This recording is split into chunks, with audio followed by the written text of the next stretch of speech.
মুফতি সাহেব এখন নমস্কার করে ফেলছে। তাহলে ওই জায়গায় তুই গেলে কেন রে? তোর যদি এতই রাজনীতি করার শখ হয়, দাদা পীরের আওলাদ নওশাদ সিদ্দিকীর মতো দল করলে না। বাপের বেটা কারো চামচাগিরি করতে যাই না, নিজে দল খুলে নিজের কৃতিত্ব দেখিয়ে দিচ্ছে। তুমি এর নাচ ধরে ওর আঁচলের তলায় ঢুকছে কেন? তোমার যদি দম থেকে খোলা একটা, কিন্তু এমন সোহবতে গেলি, এমন জায়গায় গেলি, তোকে এমন এমন কাজ করাচ্ছে যেগুলো ইসলাম কঠোরভাবে হারাম করেছে।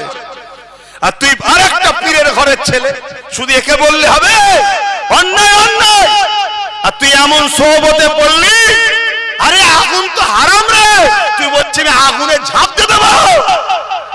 কখনো বাপের জন্য বলেছিস কি আমার জানা নেই? কখনো দাদা পীরের সিলসিলার জন্য বলেছিস কি আমার জানা নেই?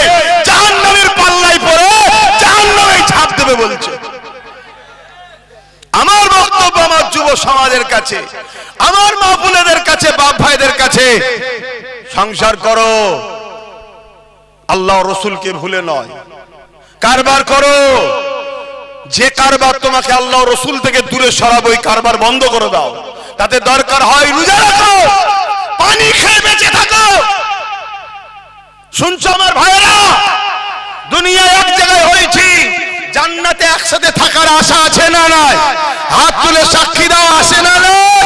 কারা বাবাজির সাথে ভাইয়ের সাথে জান্নাতে থাকার আশা রাখো, হাত তুলে রাখো। আল্লাহ আপনার কাছে আশা করছি আমাদেরকে কবুল করেন, বলুন আমিন। আর এই যে আশা করলাম, এতে আবার ফতোয়া হবে না তো? ওনার সাথে মিশলে জান্নাতি হয়ে, এটা বললাম, এই বললাম আমরা আল্লাহর কাছে আশা করেছি, তাই তো নাকি? এই আল্লাহ আশা করতে নিষেধ করেছে? হ্যাঁ ভাই, মনে রাখবে,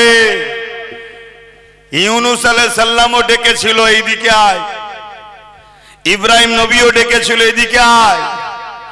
আমার নবীর পর আর কোন নবী আসবে না, সাহাবারা ডেকেছে এদিকে আয়, তাবিনরা ডেকেছে এদিকে আয়, চার ইমাম ডেকেছে, চার পিনানে পীর ডেকেছে এদিকে আয়, দাদা হুজুর ডেকেছে এদিকে আয়।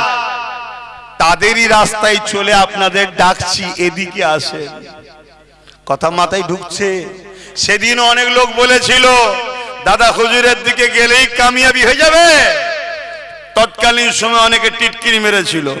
আরে এখানে ব্যাপারটা আব্বাস সিদ্দিকীর নয়।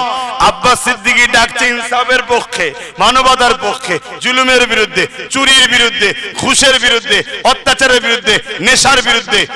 এগুলো ইসলামে হারাম না? হারাম না। আর ডাকছি কোন দিকে, কোন কাজ করতে ডাকছি? গরিবের পক্ষে, মানবতার পক্ষে, ইনসাফের পক্ষে, ইনসানিয়তের পক্ষে। যখন ধরা দেবে আবার বলবো পাশে বসিয়ে, তোমরা কি দুনিয়ার স্বার্থে আল্লাহ ছেড়ে দিতে চাইছো?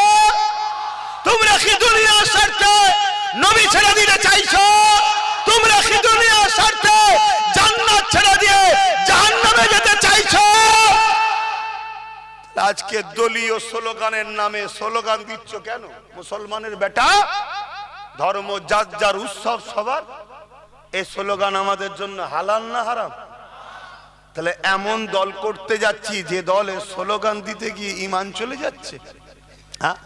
তুমি তো সাধারণ ছেলে, কত ভালো ভালো ঘরের ছেলে, কত সমাজের বুকে নাম দাম আছে। কেমন মুফতি না মুফতি অত ডিফেন্সে যাচ্ছি না, কিন্তু কিছু লোক তো মানে মুফতি বলে, কিন্তু খারাপ সহবতে গিয়ে মুফতি সাহেব এখন নমস্কার